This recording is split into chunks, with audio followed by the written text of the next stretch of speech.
यह नहीं हो सकता। जब तक अम्मा बाबूजी हैं मैं इन्हें नहीं छोड़ सकती। मैं ऐसा कोई काम नहीं करूँगी जिससे अम्मा बाबूजी को किसी प्रकार का भी कष्ट पहुँचे। यही मुझे सिखाया गया है।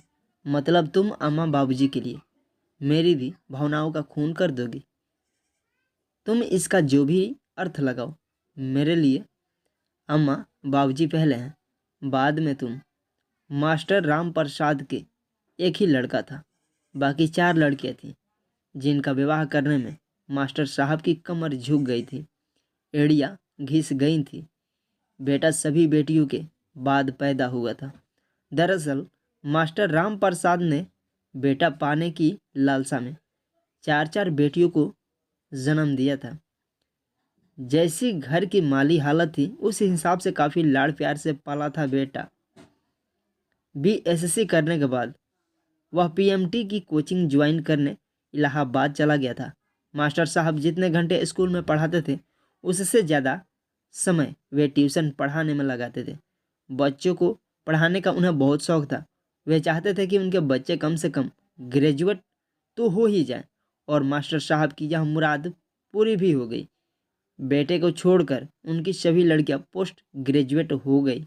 वे चाहते थे कि उनका बेटा एमएससी करके पीएचडी करे और किसी कॉलेज में अध्यापक की कुर्सी संभाले, लेकिन लड़के ने एमएससी करने से इनकार कर दिया।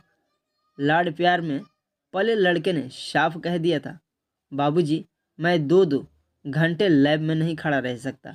इलाहाबाद में कोचिंग करते रहते हुए लड़का एक सरल लड़की के प्रेम में फंस गया। दोनों ने एक दूसरे के साथ मरने जीने की कसम ले ली थी। शादी करेंगे तो एक दूसरे के साथ, नहीं तो सारी जिंदगी कुंवारे ही रहेंगे। सीपीएम टीम में दोनों साथ साथ बैठे, पर मास्टर साहब का इकलौता बेटा आंखों का तारा 3-3 कोशिशों के बाद भी उसमें सफल नहीं हो सका, जबकि उसकी प्रेमिका पहली ही बार उसमें सफल हो गई। उसने मेडिकल कॉलेज ज्वाइन कर लिया। मास्टर राम प्रसाद का बेटा सड़क छाप मजनुओं की तरह आवारागर्दी करने लगा। मास्टर साहब उसके पीछे हमेशा पड़े रहते थे, जिसका नतीजा यह हुआ कि यह कंपटीशन की तैयारी करने लगा और बैंक में नौकरी पा गया। नौकरी करते उसे अभी 6 महीने ही बीते थे कि लड़कियों के पिता मास्टर के खपड़ैल के मकान में पंक्तिबद्ध होने लगे। मास्टर साहब ने लड़की के पिता होने की पीड़ा बहुत भोगी थी। उस समय ना जाने कितनी बार उन्होंने अपमान का कड़वा घूंट पिया था, जब वे अपनी कन्याओं के लिए सुयोग्य वरों की तलाश कर रहे थे। इसलिए मास्टर साहब विवाह का हर प्रस्ताव पर बड़ी सहानुभूति पूर्वक विचार करते थे। समय के अनुसार लड़के की राय जानना भी वे जरूरी समझते थे। लड़का हर प्रस्ताव पर नाक भौं सिकुड़ाता। मास्टर साहब समझ नहीं पाते थे कि आखिर बेटा चाहता क्या है। कभी कभी उन्हें भीतर ही भीतर गुस्सा भी आता। लड़का कितना हृदयहीन है, पिता की भी इज्जत करना भूल गया है। पर बेटा करता भी क्या, उसके पास तो एक ही हृदय था जिसे वह पहले ही किसी को अर्पित कर चुका था। एक दिन मास्टर साहब ने लड़के को अपनी पुश्तैनी छड़ी में इशारा करते हुए अपने पास बुलाया। लड़का भीतर ही भीतर डरा। हालांकि वह 23 साल का हो चुका था, लेकिन जानता था कि बाबूजी का गुस्सा बहुत तेज है। जब वे गुस्से में बोलते हैं तो लगता है कि आकाश में बिजली कड़क रही है। वह संभलते हुए उनके पास गया और छठी 7वीं क्लास के बच्चे की तरह उनके सामने बैठ गया। मास्टर साहब ने उसे प्यार से निहारा, उसके सिर पर हाथ फेरा और बोले, तनय तू चाहता क्या है बेटा? तेरे मन में कुछ और हो तो बता। तनय भीतर ही भीतर चहक उठा, बाबूजी एक लड़की है, एक लड़की है। दुनिया में तुझे एक ही लड़की नजर आई बाबूजी, वह लड़की है जिससे मैं शादी करना चाहता हूँ। किसकी लड़की है, कहाँ रहती है? उसके पिता का नाम श्री राजकुमार है। लड़की इलाहाबाद मेडिकल कॉलेज में पढ़ रही है। उसका आखिरी साल है, इसी शहर में है। अच्छा, किस मोहल्ले में? कौन से ब्राह्मण है? ब्राह्मण नहीं बाबूजी, एससी या एसटी में आते हैं। तेरा दिमाग खराब हो गया है? तूने हरिजन लड़की को पसंद किया, मेरे कुल खानदान का नाम रोशन करने चला है। तो ठीक है बाबूजी, मैं सारी उम्र शादी ही नहीं करूँगा, लड़की भी नहीं करेगी।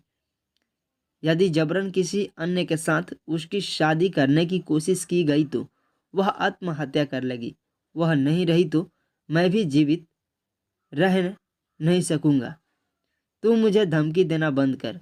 यह ब्राह्मण की संतान मर जाएगा पर किसी हरिजन लड़की को अपनी बहू नहीं बनाएगा। बाबूजी, मैंने आपको कई बार जाति पाति के खिलाफ भाषण देते हुए सुना है। मास्टर साहब ने कोई उत्तर नहीं दिया, शोकग्रस्त हो उठे थे। करीब महीने भर से अधिक समय हो गया लेकिन उस विषय पर कोई चर्चा नहीं हुई। तनय के विवाह के प्रस्ताव आते जा रहे थे। लड़का तभी शादी नहीं करना चाहता। यह कहकर बाबूजी सभी प्रस्ताव को टालते रहे। एक शाम तनय ने आकर उनसे कहा, बाबूजी, शोभा के पापा आए हैं। कौन शोभा? वही लड़की जिसकी मैंने आपसे चर्चा की थी। तूने उन्हें बुलाया था? नहीं बाबूजी, हो सकता है शोभा ने भेजा हो। मुझे किसी से नहीं मिलना। कह दे मैं घर पर नहीं हूँ। बाबूजी, आप तो हमेशा सच बोलने की शिक्षा देते हैं। घर आए व्यक्ति का अपमान तो नहीं करना चाहिए। ठीक है, भेज दे उन्हें। थोड़ी ही देर में एक सुदर्शन चेहरा आकर मास्टर साहब के सामने खड़ा हो गया। गैर वर्ण, लंबा कद, गोला भरा चेहरा, करीने से कटे बाल, आंखों पर सुनहरे फेम का कीमती चश्मा, दूधिया रंग की पैंट शर्ट। अंगद तुंग ने हाथ जोड़कर उन्हें प्रणाम किया। मास्टर साहब ने उन्हें बैठने का इशारा किया। बैठते ही वह कहने लगे, मुझे राजकुमार कहते हैं। मास्टर साहब की आंखें आश्चर्य से फैल गई। वे चुपचाप राजकुमार जी को निहारते रहे। उनकी समझ में नहीं आ रहा था कि वे क्या उत्तर दे। राजकुमार उनका असमंजस भरा चेहरा भली भांति पढ़ चुके थे। ख्यासपुरा में मेरा घर है। मेरे 3 बेटियां और 2 बेटे हैं। दोनों बेटे इंजीनियरिंग कॉलेज में पढ़ रहे हैं। 2 बेटियां मेडिकल कॉलेज में हैं।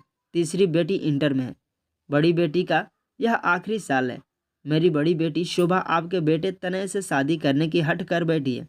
तनय उसका सहपाठी रहा है। मैंने उसे बहुत समझाया कि इस देश में जातीयता की जड़ें बहुत गहराई तक गई हैं। जातियां कर्म के आधार पर बनी थी लेकिन धीरे धीरे जन्म को ही जातीयता का आधार मान लिया गया। एक ब्राह्मण हरिजन लड़की को अपनी बहू बनाने का साहस कैसे करेगा? लेकिन शोभा की माँ ने मुझे समझाया कि एक बार मैं आपसे मिलकर आपकी राय जान लूँ। हो सकता है कि आप जाति पाति को ना मानते हो, इसलिए आपको कह दिया। मेरी लड़की बड़ी जिद्दी है। मैं जानता हूँ कि वह कहीं और शादी करने को तैयार नहीं होगी। मैंने यदि उस पर दबाव डाला तो मैं उसे खो बैठूंगा। आप करते क्या हैं? मैं इलाहाबाद विश्वविद्यालय में समाजशास्त्र विभाग में लीडर हूँ। देखिए, आप एक बार मेरी लड़की, मेरी पत्नी और मेरे दूसरे बच्चों से मिल लें, उनसे बातचीत कर लें, हमारा रहन सहन देख लें। किसी प्रकार की औपचारिकता की जरूरत नहीं है। शायद आपका मेरा प्रस्ताव पसंद आ जाए। मास्टर साहब अब भी कुछ नहीं बोल सके। उन्हें लगा कि जैसे अंगतुक ने उन्हें सम्मोहित कर लिया हो। अचानक उनके मुख से स्वतः फूट पड़ा, कब आए? अभी चलिए, अपनी मिसेज को भी ले लीजिए। मैं आप लोगों को घर छोड़ जाऊंगा, ठीक है? और मास्टर साहब सब पत्नी तैयार हो गए। वहां से लौटकर आए तो उनका सम्मोहन और गहरा गया था। घर के बाहर का लॉन, साज सजा, घर के सदस्यों का सुरुचिपूर्ण व्यवहार, रहन सहन का ऊंचा स्तर, बड़ी बेटी शोभा, छोटी विभा, सबसे छोटी निभा, बड़ा बेटा वैभव, छोटा मनोज, राजकुमार की पत्नी कल्याणी, उनका रंग रूप, कठ कादी, बातचीत का ढंग, सभी कुछ मास्टर साहब को प्रभावित कर गया। उनके मुख से स्वतः ही निकल पड़ा, नहीं नहीं, ये हरिजन नहीं हो सकते, ना जन्म से ना कर्म से। मेरे बेटे की पसंद बुरी नहीं है। रात भर वे राजकुमार के बारे में सोचते रहे। वे शोभा से बहुत प्रभावित हुए थे। वही दशा मास्टर साहब की पत्नी की भी थी। सुबह होते होते उन्होंने निर्णय ले लिया, जिसकी सूचना उन्होंने फ़ोन पर राजकुमार को दे दी। 2 महीने बीतते बीतते तनय और शोभा की शादी हो गई। शोभा का MBA पूरा हो चुका था। दौड़ धूप करके शोभा की नियुक्ति नज़दीक ही एक स्वास्थ्य केंद्र पर करवा दी गई। शोभा ने कुछ ही महीनों में मास्टर साहब के पूरे परिवार को अपनी व्यवहार कुशलता के बल पर अपने बस में कर लिया। तनय राजसी प्रकृति का व्यक्ति था। उसे अपने घर का खान पान अब पसंद नहीं आ रहा था। धीरे धीरे उसका ध्यान चिकन, मीट, बिरयानी, कबाब, कीमा, मछली आमलेट आदि की ओर तेजी से जाने लगा था।